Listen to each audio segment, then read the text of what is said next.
Pra ganhar jogar. Tem que antecipar. Ó o outro aí. Vai! Não, galera.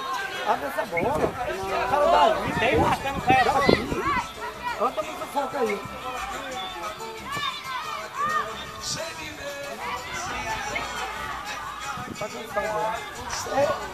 Essa bola aí era pra ele ter esticado aqui, ó.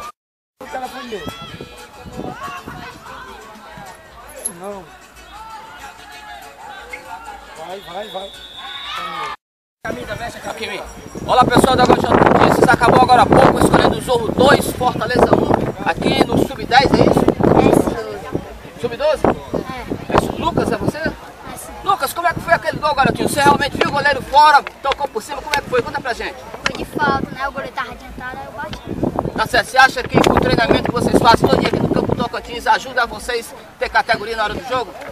Ajuda. Você acha que o seu pai, o Zorro aí, tá treinando muito bem a garotada? Com certeza, com certeza. Valeu, parabéns pra vocês, é isso aí. Valeu! Resgate agora! Pessoal, estamos aqui com o Marquinhos, o treinador. Então, como vocês, o time se sentiu aqui, só contra esse Os gols foram tentados, a bola parada, os goleiros, teoricamente, os dois times são mais estratégicos, sempre os goleiros são mais. Então quem bate mais no gol por cima, com certeza sai vencedor da partida. Agora, esse time nosso nós formamos semana passada, é um grupo que ainda está em formação, sabe? O goleiro, que é o titular, não veio, que é Jaguaruana, eu acho que deu prego do carro, alguma coisa assim.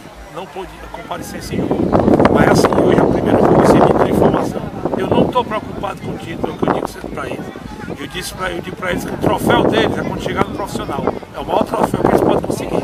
Então, isso aqui é para eles participar, para começar a evoluir dentro do futebol. Muito obrigado, parabéns pelo seu trabalho no Fortaleza, que eu sei que há muito tempo você faz esse trabalho.